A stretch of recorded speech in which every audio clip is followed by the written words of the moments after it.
Talk Back. Today we will be discussing the state of the Indian economy. To do this, I have with me as guests Mr. Salman Khurshid, Chairperson, Department of Policy Planning, Congress Party, and Mr. Sunil Shastri, National General Secretary and Party Spokesperson for BJP. Welcome to the program. Mr. Shastri, the state of the economy is not good. Everything that we look at is going downwards. The growth rate is down, investment is stagnant, imports are declining. What do you think is the reason that we have come down so much in the last 3 years? No, when you say last 3 years, here I would like to state that 2 years the growth was good. 2 years the situation of the entire economy was improving. The prices were controlled, the inflation was controlled. Then not only that, even the growth had gone up.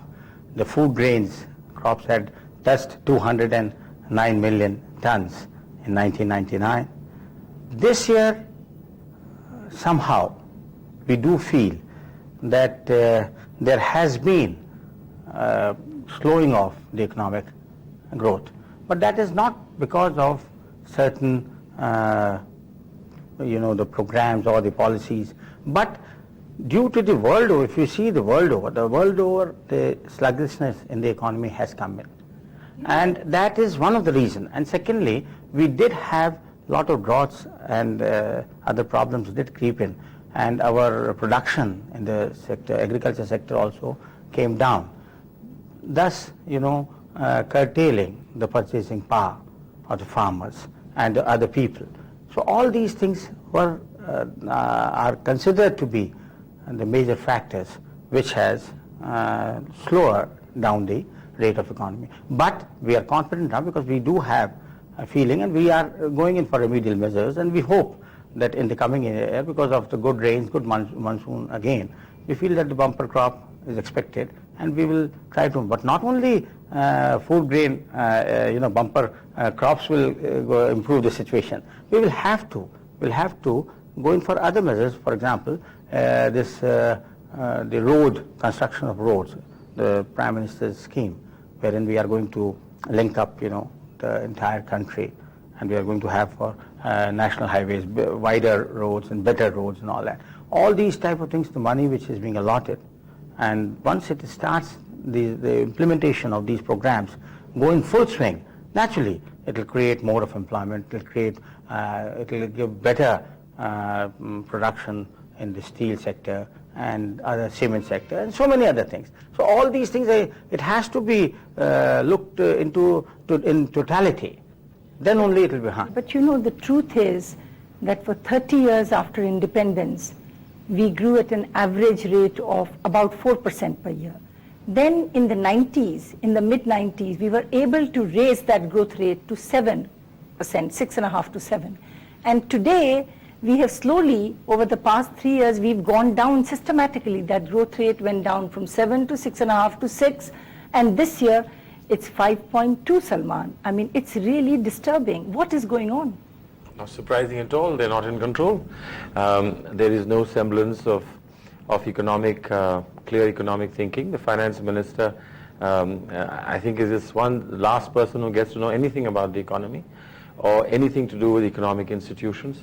He's just a remarkably innocent man. Considering that he's been a civil servant himself, he's not able to get a grip over the civil service that is related to the economic planning. I mean, let's look at what has happened with duty levels. There's a major crisis on edible oil for the simple reason that whatever WTO permitted, they did not apply. There was no trigger mechanism. If prices were going to crash world over and there would be a glut of imports of edible oil, somebody had to react. Nobody reacted. An enormous amount of edible oil came in, and our own farmers suffered. I think this is the sort of thing that happened. They've lost an election in Delhi because of onions and tomatoes, and I think the same kind of syndrome just continues.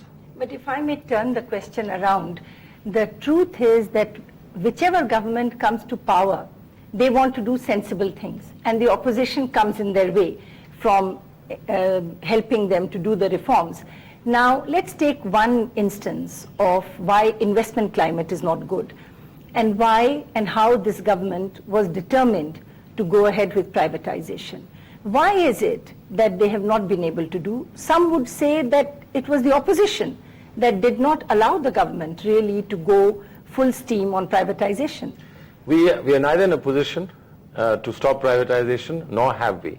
But there are questions. Even in our party, there are two views. There are some people who believe that there should be rapid privatization, some people who believe there should not be. They have the same problem themselves. They created the Swadeshi Jagran Munch. We didn't create it. And that's the munch which is now sniping away and biting at their heels. Of course, Balco happened, and Air India is now going on.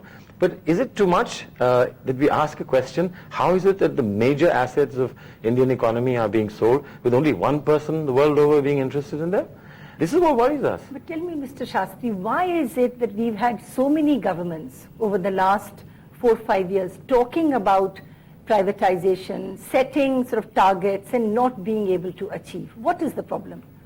I think because the public sector policy somehow, slowly and slowly it became from worse, bad, and the situation became more critical.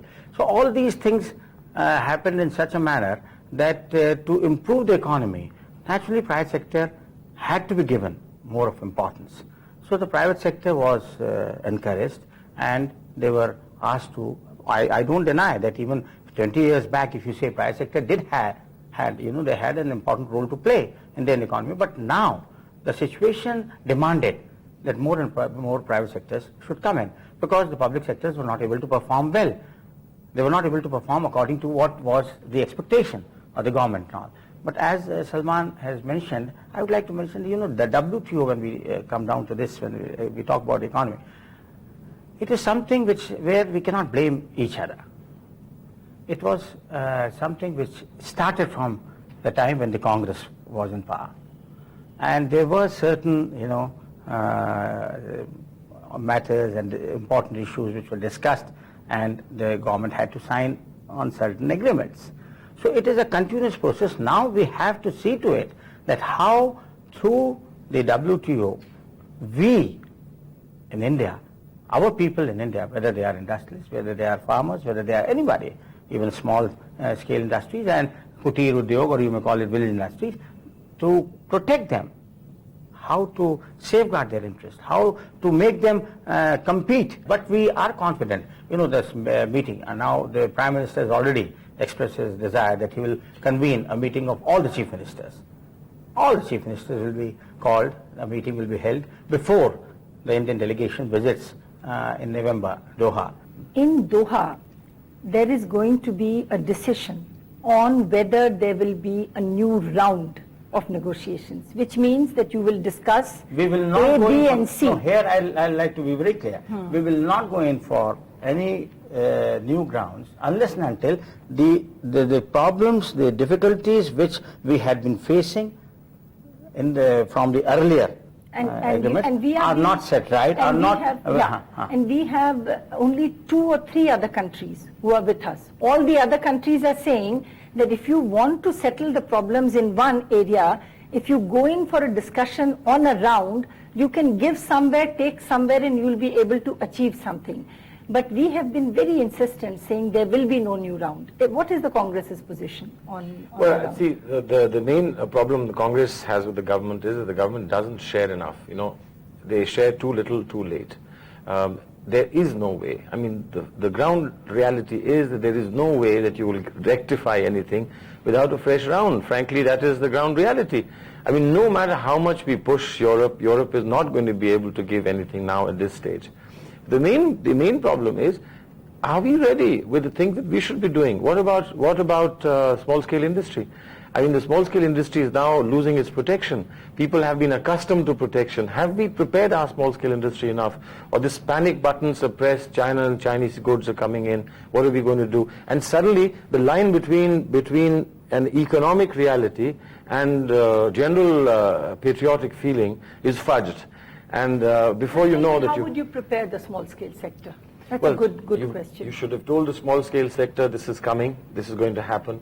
2, we are going to provide you with certain facilities. Give the small-scale sector power, at least, for God's sake, in UP. If you want them to produce and to compete, the least you could do is to give them power. There is no power. So I think that you just have to be honest, and you have to be transparent and say, this is a reality. Forget, this is nothing to do with patriotism. This is something about the economic reality of the world market. We have accepted it. Let's sit down and find what the solutions are. China does it. Why can't we do it? Help them to compete. How would you help the small-scale sector to compete with the Chinese imports? No, we have already come out with a package, which was announced by the Prime Minister Last year. And there are still, no, I still, no, I'll say here that there are still certain shortcomings, and the small-scale sectors have brought them before us again. So now a serious thinking on these lines, not only small-scale sectors, even we are going to the KVIC industry, that is our village and Mr. Shastri, we have to give them, as Salman rightly said, we have to give them a competitive. But you see, there is a committee headed by Mr. Abid Hussain 6 years ago, which has laid down what all you have to do over a period of time to enable the small-scale sector to compete. So why do we waste so much time, and then we keep saying we have to look at it again, we have to think about, because in today's world, time is really at a premium. The world will not wait for us if we don't. But let me turn to another question. There was such high sense of euphoria when the finance minister presented this budget last year. And all of us economists were very happy with the direction of reform that was shown in the budget. But now, 3 months, 4 months down the line, when we look at how things have turned out, things look really pretty gloomy. And we have not seen the investment that was expected. What is it about the government policy and the budget that has made the private sector not come out and invest? The world over, the situation is so bad that it has made tremendous impact on the Indian economy also. And somehow the way earlier foreign investments were coming in, I think this is one of the reasons why they are not now at the moment. But we do realize the importance of economic growth, and we do feel that unless and until we go in for immediate corrective steps, it will be very difficult when we come for the coming years. So I feel that the government is very serious about it, and we, as I said earlier, we have to, across party lines, we'll have to think seriously, and we have to come together on certain areas, and we'll have to see to it that how we improve the economy. I think that, on infrastructure, there just isn't a movement forward. Infrastructure, on power, as on power, there's no movement forward. But on foreign investment, is this just that they are turning away, or have we done something to? No, I think we just haven't done enough to attract foreign investment. Now, how are you going to get foreign investment with, look at the mess, the enormous mess that has been made of Enron? Who would want to invest after that? I'm not saying that only one particular party or one particular government is to blame. I think there's a series of decisions, and now it's become very clear from the Godbole committee that a lot of people are involved who are to blame for it. But the fact remains that if you have a problem, you must solve it. Nobody's done anything to solve that problem. People are not told exactly what is wrong with Enron. There are all kinds of speculation floating around. All kinds of threats are given, and so on and so forth. So how will you expect people to come and invest here?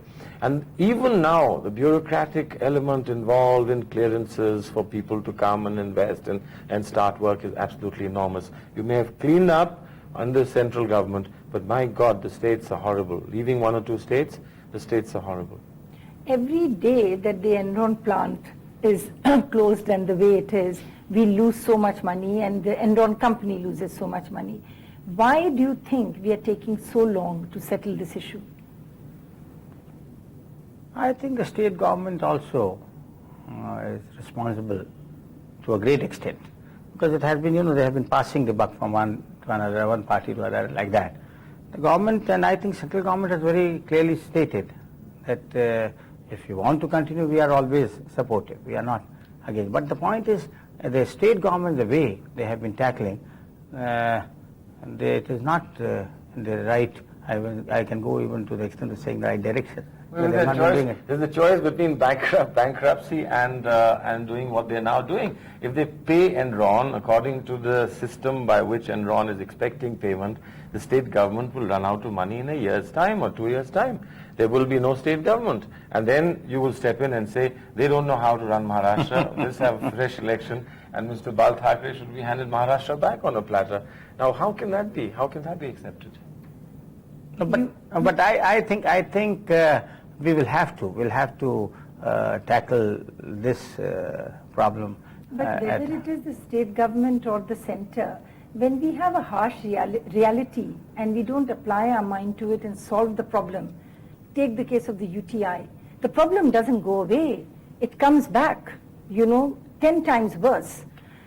What do you make of the financial crisis that we seem to be in? And do you see any hope? As far as our party is concerned, BJP, we have made it very clear to the government. We have even suggested certain, measures which have to be adopted, wherein we say that the party wants that more transparency should be brought in the investments, made by these financial institutions. UTI, of course, because it is there, it is before us, but other institutions, financial institutions also, more transparency. And then secondly, we also feel that in the case of disinvestment also, we have suggested earlier that the issue had come, that more maximum opportunity should be given to our Indian bidders first. Now let us give them preference. If they are unable to do it, then we can invite, people from other countries, from world over. But otherwise, so we do feel that somewhere the sense of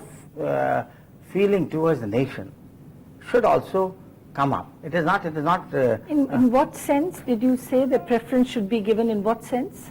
For disinvestment also, because there had been people had been saying that only the bidders from global bidders, they are all coming in and they are being given the preference, not the Indian companies, like that. To buy up other Indian companies. But supposing, that's a strange argument, because if you have somebody from outside paying you 4 times as much as an Indian, are you not better off giving it to that person? Use the money to... I'm not saying that a person giving 4 times more should be, an Indian bidder should be given the preference. No, I'm not saying that. But at first instance, we say that why not let Indian people also come, and they come in, and we try to give them preference if they can compete. What does it mean to give preference? Well, I think really the more important point is there's an issue in our party and an issue in your party.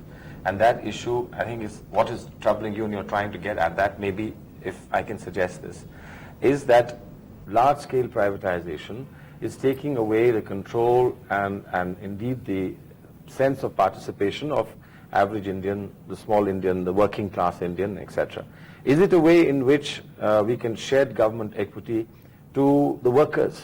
Is it possible that the workers themselves are given equity on deferred payment basis, and the workers then come into a management? These are ideas that have been tried out in the past. But there is a feeling that, you should not just forget everything about the people in whose name these investments were made. Of course, they had no control over them really, and pass them on to unknown names that come from the outside world.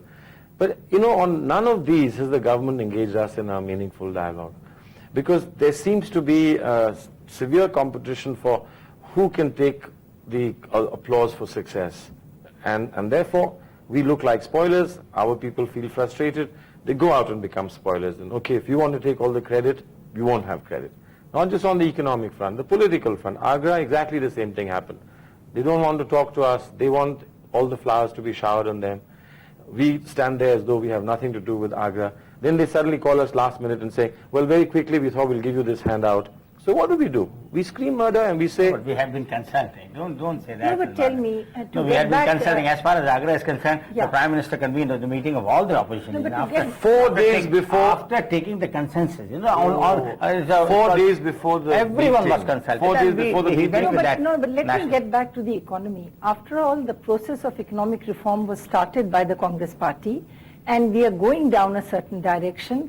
As far as I can tell, when you listen to this finance minister and you listen to Dr. Manmohan Singh when he was finance minister, I don't see much difference in what they are saying. But on the ground, what I see is that these words are not having the same effect. Why? Why is the private sector not responding? Has something happened? Why is our investment rating gone down? Why is it? Is this because of the fact that in our financial sector, what had been going on for a long time has now surfaced, and therefore people have become worried? What is it? I think that is the pigeons coming home to roost. I think that they've really not been systematic. They've not been, I think, objective in the manner in which the reform process has moved forward. And I think that they just are thinking of a very limited band of people. They're not thinking of a larger section. Now, the Prime Minister has just said we've got these food bhandars and we have a new scheme now to give out food. New scheme to give out food? Every 6 months there's a new scheme to give out food and the bhandars remain full? Why? Obviously, somebody just doesn't care enough. I mean, that's absolutely clear. But we've had major calamities. With that food? We've had major calamities. In the warehouse. It should not be sitting in the warehouse, but we've had major calamities in Orissa, major calamity in Gujarat. You have enough people who are living below the poverty line. Why should the food be sitting there? But we have already done it. You just announced now, yesterday. BPL also, we have said it, how much we are giving already now.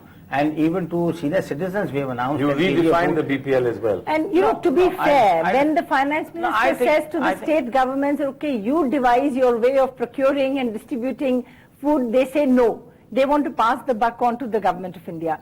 So there is a real problem here. We have evolved a system over the years which really is biased towards, buying at these inflated prices and then distributing it very inefficiently. All such problems, I think, frequent meetings and consultations with all the state chief ministers and other state officers who are responsible for this should take place. And I think our government has taken the initiative. We have. But Sunilji, this has also become a bit of a ritual. You have the meetings of state chief ministers or state power ministers, they agree on something, then they go back and they do exactly what they want. So I think now what we want is really some action and something on the ground which shows that what you say is actually happening rather than only saying. And what do you think the government can do to prove that they mean business about reviving the economy today? I think our finance minister has already come out with a... Well, one thing they could do is to change the finance minister. Not at all. I think it has been said even by many other people that the changing of finance ministers may not solve the problem. The problem is a difficult problem, it's a serious problem, and the finance minister has been very effective. And it's also a problem. I would like to tell Salman Bhai, though he was talking about Yashwant Sinha earlier while discussing, but I think Yashwant Sinha has proved to be remarkable finance minister, no doubt. We have no problem. You keep him there and helps us with our votes. I know, and I think he has done extremely well. What would be the two most important things that you would do today if you had to change the level of confidence in the government by doing two major economic moves? What would you do if you were the finance minister? I think the first thing which I would like to go in for is to create confidence among the people. How? For investing into. But how? What will you do to? We may have to think on revising the rate of interest, making attractive schemes for small savings and all that. Because unless and until the people of India are involved wholly with the country, with the system, then we cannot expect every time that some money from some country will come in and that will be helpful to us. I feel that there is a serious need to motivate the people in favor of small savings, And for that, we will have to go in for attractive schemes. We'll have to go in for, because a small, medium class person, fellow, he becomes very difficult to go in for any share market or anything like that. So he looks for a small savings, some schemes, in the bank. Unfortunately, the rates had to go down, so because of certain international, the atmosphere. Actually, if you want more investment, you have to bring the rates down and not raise the rates. I agree. The problem is not saving, the problem is investment. I'm saying, but small, say from savings bank, for example, if we slightly increase, we can bring down in term deposits, but in savings bank, in postal. No, but what will you do with that money? The fact is, how will you invest it? My question is, how will you get people to invest? Salman, if you were the finance minister, you had more time to think. Well, no, I just think that the first thing you have to do is to give them top-class infrastructure. You give them infrastructure, they will come, they will invest. They will not invest in the kind of infrastructure you're providing today. Just plain and simple. Where are those roads? Where is that golden triangle? I mean, people have built and completed roads in 3 years. We still don't know, except for 3 advertisements that have come out in the newspapers congratulating the Prime Minister. There is no road. There's no road. How many kilometers have we built across the Noida Bridge? We've built 3 kilometers, 4 kilometers. You pay 15 rupees to go from one crowded area to another crowded area. When he talks about infrastructure, I do agree infrastructure certainly is the most, it is needed. Otherwise, we do not proceed further. But even to create infrastructure, we need funds. So that so you have to create the climate to attract yes, funds. And we have to create a climate to attract funds. And I said, on one side, when I said that we should do it within the country, secondly, I do say that we will have to attract funds from abroad also. We'll have to get some funds. Thank you very much. You can see that we can't agree on what to do to improve the investment climate and the state of the economy. We'll be back same time, same day next week. Until then, goodbye.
Welcome to Talk Back.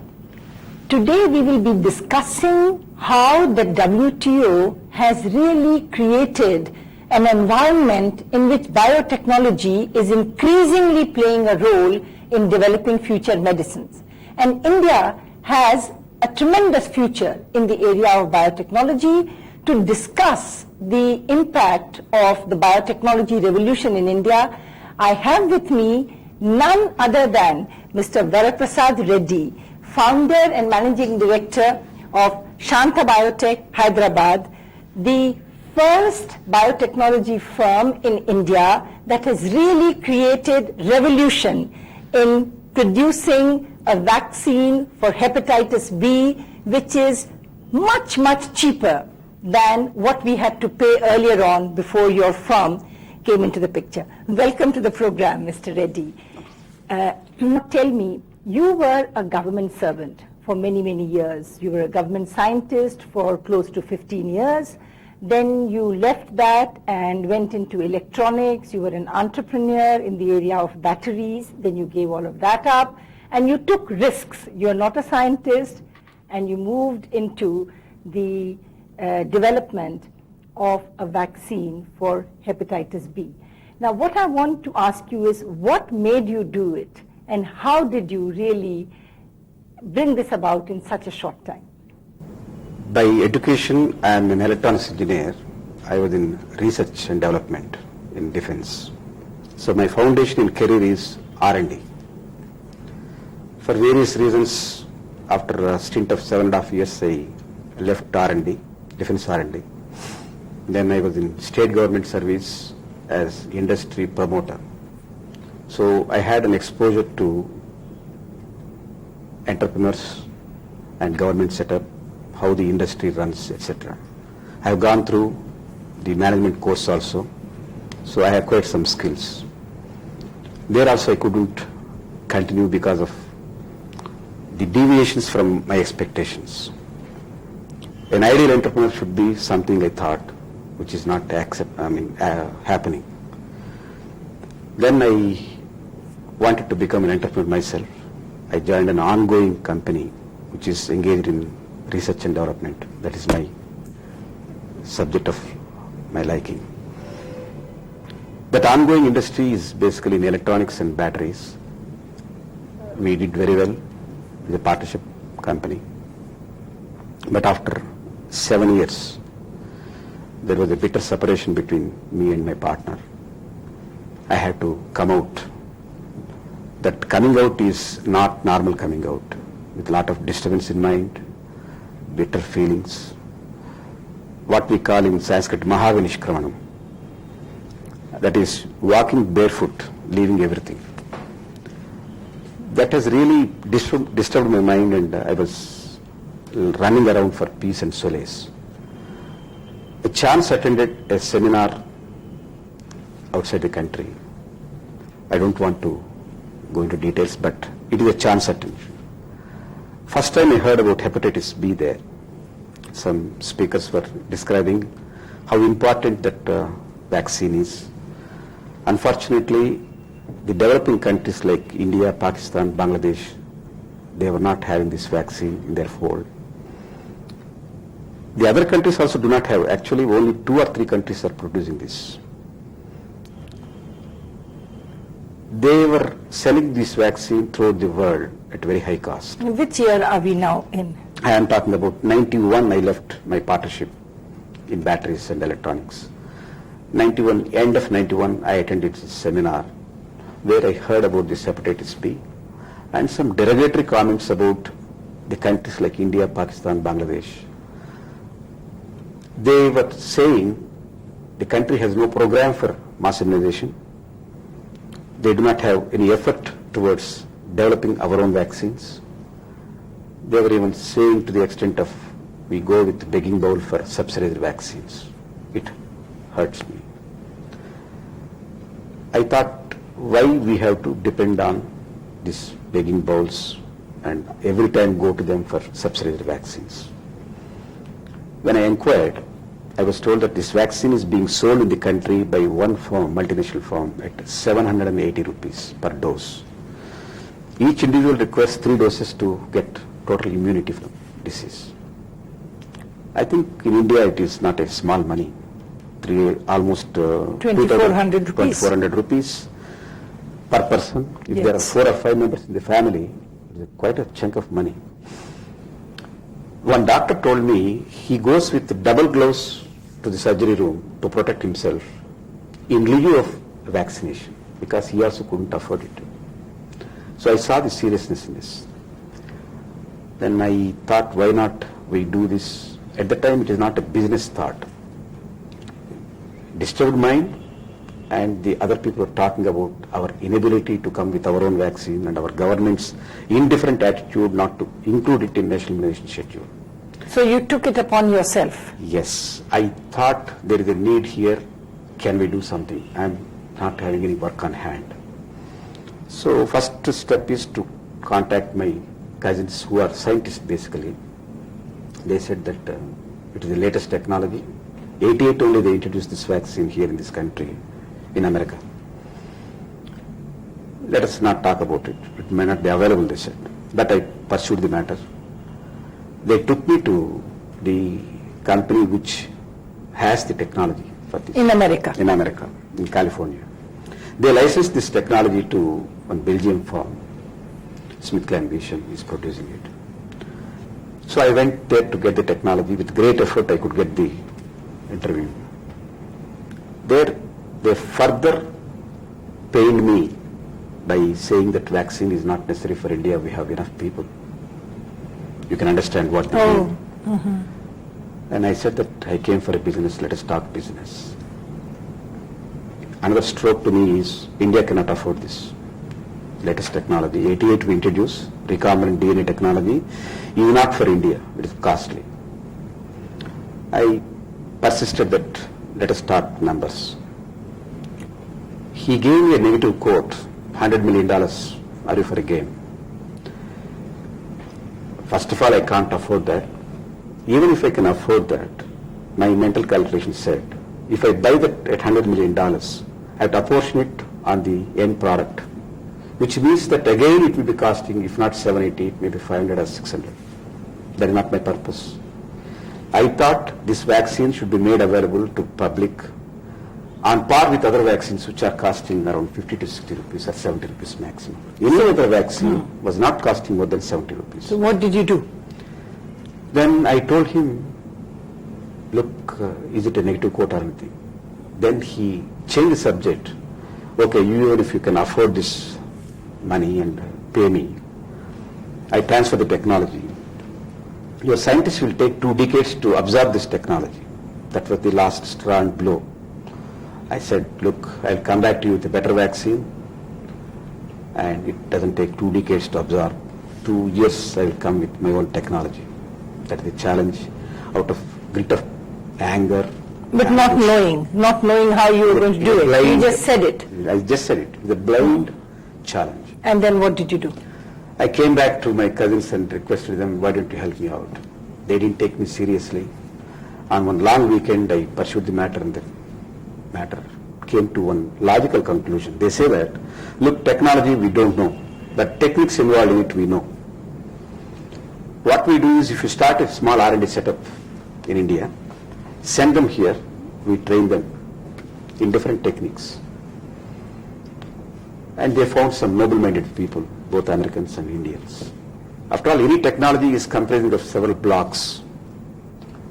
Those blocks are of their own identity and technique. If we can string them together in a proper sequence, it will end up as technology. How much money do you need to invest in the first instance to get the R&D operation going? Actually, when I came back to India, after the assurance from my cousins and friends that they will train our people if we start a small R&D setup, I immediately understood the way to go. I didn't immediately go for buildings, plant and machinery. That's not the way. I want to train my people. So my house is my office. So first I gathered 6 core people, scientists. I went to Usman University. Usman University had a program of industry-university interaction. Usmania in Hyderabad. Hyderabad. Yes. Then Vice Chancellor, he retired now, He was kind enough, Dr. Mallareddy. He gave me a free space. These 5-6 scientists were sent one after another to US for training. I told you, noble-minded people, they kept them in their house and trained them to their in their lab. When they went to the US? Yes, one after another. Yes. In different techniques. They used to come to India, they used to stay with me, and they used to spend time in the Osman University. Each time, 1 month, 2 months. Did you get any money from the government? I went to banks, commercial banks, development banks. Unfortunately, they treated me untouchable. Their contention is, you are an electronics guy, we know you have done very well in batteries and electronics. Why don't you do something similar to that? Why are you coming to this? I can't explain all this. At the time, one determination is I should do this. Yeah. Why I have to do this is a philosophy by itself. I didn't want to discuss with them. But they have been giving me free advice when to start paracetamol. If you want to be in healthcare, I told them I want to be in healthcare. Do paracetamol, we give you. Do anacin, we give you money. Less risk. Yes. There was no venture capital available at that time? Yes. Finally, I landed up in a venture capital, which is not a private venture capital. It is started by IDBI and IFCI together. Unfortunately, they also had no experience how to run a venture capital organization. They made me run around with them for 2-3 months, and finally they said that return on investment should not be less than 80%, which is atrocious. Their contention is, out of 100 projects they promote, 1 or 2 will be successful, rest of them down the tube. And the 1 or 2% successful people should compensate for the rest. But ultimately I could bend my head to that Risk Capital Foundation to sign the contract with them. God sent Oman Foreign Affairs Minister. He heard about this project somewhere, and he has sent his emissary to Hyderabad. He wanted to invest in the project. This is the Foreign Minister Foreign of Minister of Oman. Oman, Sultanate He of Oman. heard about what you were doing in Hyderabad. Yes. He heard about that I wanted to do something in hepatitis B and interferon. I announced both. He participated in equal amount of 1.9 crores he has given. So 50% equity to him. And that equity is still there Yes. in Shantha Biotech. Yes. And he also arranged term loan from Oman International Bank at Libar plus 1.5%, meaning around 5.5% interest. In India, the ruling rate was 18 to 19%. And all is going into R&D, Yes. into this one product that you are chasing. 2. 2 products, yes. Then, after 1.5 years, some logistic problems, trivial issues in the university politics have come. I have to move out of. So you lost your space. I lost my space, but good thing happened. I moved to CCMB, Center for Cellular and Molecular Biology. It has appropriate technical ambience. 350 scientists. Our scientists, 6 or 7, could move with them. They can understand what they feel. Yes. They can discuss with them. They can relate their problems. So that has given real technical ambience. We continued there for 1 year, 2 months. Meanwhile, on the drawing board, we prepared our R&D center. We went for construction. By 95 October, we moved into our facility. Outside of Hyderabad. Little outside of Hyderabad. Yes. Because industrial department, they don't understand the difference between a sawmill and a biotech industry. All industries should go out of city. So we moved out of. It's that a factory. beautiful outfit that you have. I have been there. It's very, very. Thank you.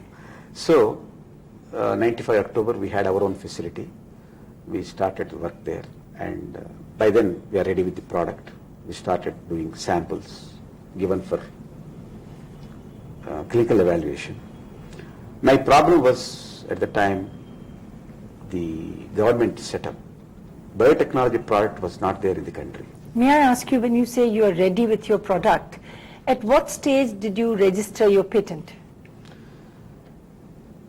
Then, when I am about to commercialize it, I went for, because Not yet. no, at that time I went. 95, I was You ready. registered your process patent. No, not yet. 95, I was ready with the product. Then I went to Technology Development Board for commercialization. I have exhausted my money. I have bought a lot of equipment. Yes. I have built the facility. I needed further money to continue the production and other things. Production requirement are much more. The best thing that happened in Government of India in recent times is creation of Technology Development Board under the ambit of Science and Technology Ministry. So they came to my rescue. I am the first recipient of that loan. How much money did you get from them? First loan is 3 crores and it was not enough. Then again they gave me 5.5 crores. So this is when they know that you have a product Yes, in at the which time there they is insisted that I should technological... go for patenting. Yeah, so there is a technological breakthrough. Yes. They said you go for a patent and we'll give you the money to make this Commercialize. into a product and sell it, Commercialization. commercialize. Yes. And they did right time, right kind of help. Their interest rate is 6%. So if you see the sequence of events, what happened to Shantha Biotechnics, the intention is noble. May I ask you, from the time that you asked for a patent, how long did it take for you to get the patent registered? Filing is enough for Technology Development Board. It took quite a long time, almost How 2 years, long? 2.5 years. 2.5 years to... So We have meanwhile... process patent. So you were just preparing for commercialization. Yes. And when you got your patent, then you could start production. 97 August we launched it. I see. 95 we filed it. And tell me, how did you price the hepatitis B vaccine? My commitment to myself was blind commitment, the oath to myself at 70 rupees Per dose. per dose, As opposed to 780 in 91. 780 rupees. rupees in 1991. And in 97, when you were making it available at 70 rupees here, what were the multinationals selling They it immediately for? dropped their price to 520. They dropped it to 520. They thought that they can easily convince public and medical fraternity it is not the right vaccine. It is not well tested. It is a risk for the children to take this vaccine. All kinds of circulars have gone to medical fraternity. We contested, we requested them not to do that. We warned them, we wrote letters to them. We complained to drug controller. Again, Here, Here. our drug controller. what I saw is every crisis has given me an opportunity. When I complained to drug controller instead of warning them or controlling them, asked me to go and compare my vaccine data with multinational vaccine data. I had an opportunity to compare. At 6 centers we compared. It has come with flying colors. When you say you compared, you asked some scientists to We do... cannot do that. Yeah. We have to offer to some hospital. CMC video compared. Exactly. NIMS in Hyderabad compared. Yes. At like that, many hospitals compared according to protocol agreed upon by Drug Control General. of India. Exactly. Yes. None of our business. We only offer our Correct. samples. Correct. They compared and they given the report. Vaccine magazine published this data saying that best vaccine. That is a standard and it is the benchmark for any vaccine to get that data entered into vaccine magazine. So we had that privilege. So, but my anger to that gentleman, in 2 years' time I will come back, could not be fulfilled, but it took almost 5.5 5 years. years. 5.5 years. I went there again. He was not there. He left the job and he gone to some other place. But tell me, are you exporting your vaccine today? Yes, for only limited neighboring countries where I feel that they deserve this vaccine. And of course, to America I can't export because they are restricted markets. The patent is still valid. I hope In America? in America, the patent to be expiring. I see. Now I have to make an IND, I have to make trials there and then do it. But we have given this opportunity to Pfizer, world major company. Pfizer has come forward. They tested our vaccine. They will take up international marketing. I may not go.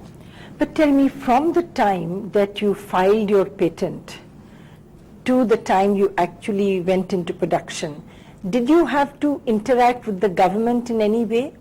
You mentioned the license. I mean, other than license... So many things, so many things. It is not one place that I have to get the license. There are different departments which do not work cohesively. Everyone has their own viewpoint. I will tell you examples, madam. To get this license, first step is Institutional Biosafety Committee. after I cross that hurdle, it is not hurdle, it is a requirement, let me call that way. Only problem is I can't conduct whenever I want IBSC. It is according to the availability of the official. RCGM, Review Committee on Genetic Manipulation. That's correct. I think Correct. you need that kind of We regulatory. need, Yes. but they have to meet often. When they meet, they should discuss this. The meeting is not regularly happening. So what you are saying is we need this regulation, but it should not take It so should long. be sensible, enabling. Yes. If it is both are not there, it is a harassment. What about all this talk of clinical trials? In your field also, do you need to do Yes, the preclinical and then We clinical have to trials? do, actually, these are all tested molecules elsewhere. Hepatitis B was invented in 88. Interferon was done in 70s. Interferon, I believe you still do not have the license? No, we are going through the process. We had lot of problem in animal testing. Now, is this the drug which is for lung cancer? No, it What is is- for general myeloma carcinoma and viral infections like hepatitis B or C. Okay. If somebody is infected with viral infection, I see. it is an effective medicine. And it is at one time called a wonder drug. It is there in the world for the last 25 years. I see. Unfortunately, in our country it is not there, and nobody took any initiative to produce that. It is an alternative, as a matter of fact, for chemotherapy. I see. And it is being sold in this country when I started at 1,800 rupees per dose. Sometimes each patient requires 6 to 7 doses in a week. That means every day a dose. Every day one dose. What is your for price? 50 weeks. Yeah, what is your price? We want to launch it at 350 to 400. But you have not got the license for it. Not yet. What is holding it up? Official reasons are many, but my conscious opinion is somebody is playing havoc. We were not given protocols for a long time. What How does to that test- mean? how to Oh, test this product. Yes. After a long time, we got the protocols. Then we were given to test this product for animal studies at government laboratory. We have given there. They started the test. After 9 months of testing on monkeys, animal activists came and took away the animals without any notice, without any logic, rationale. And government laboratory could not stop them. They were spectators. And I had to resume the testing after getting court injunction. But animals were not given to them to test. Animals have to be given by forest department. So that has come in your way. 1.5 years I lost. Yes. And after that we have gone to human trials. Now human trials are coming to fag end. Probably by September we are submitting the data to drug controller. And drug controller general will be kind enough, I hope, to review this data. Data is very good. Quite a story, Mr. Reddy. But of course, the new WTO environment of patent protection has really forced Indian industry into getting into R&D. And I believe now you have also set up a joint venture in the United States. What made you do that? Because of logistic problems and importation difficulties of some reagents, equipment, I thought it would be appropriate to have an extended arm of R&D outside. And we are working on new molecules also. It is not just generic product what we are doing. So we require enormous biological reagents supply, which is not available in this country. So this WTO has really pushed everybody to toes. Though there are initial difficulties of the apprehension that the prices may go up, they do go up, some people will suffer, but it will bring in the requisite technological base in the country. And also new breakthroughs when they come. And investments will come in. Many multinationals will make use of our talent, our abilities. So some of our companies will go out, some of them will come here and set up R&D. Real mix globalization. But do we see more strategic alliances between our firms It and will them? come. It will come. Automatically it will come. Today they are afraid that the technologies are not safe with us because there is no patent protection. The moment we have a perfect patent law, they will be having a lot of confidence in coming and investing here and making alliances with us. But that's to some extent happening because we are in this transition. Yes. right now. So on the whole, then it's a very encouraging story that here is a company where you start as a novice to the field of pharmaceuticals, you take risks. Yes, you come up with some hurdles, but you do acknowledge that you did get quite a bit of support from the government also. Yes. And in the years as we go along, you were a pioneer in the biotech area. Hopefully, other firms that come in now will get more supportive approach from government. Yes, now they are in the mood of encouraging biotechnology. They will realize the potential of it, and future is going to be only with biotechnology as far as pharmaceuticals are concerned and agriculture base is concerned. It's going to be good days future, and I wish the new entrepreneurs should come and they should take on the mantle. Thank you very much, Mr. Reddy. We will be back same time, same day next week. Until then, goodbye.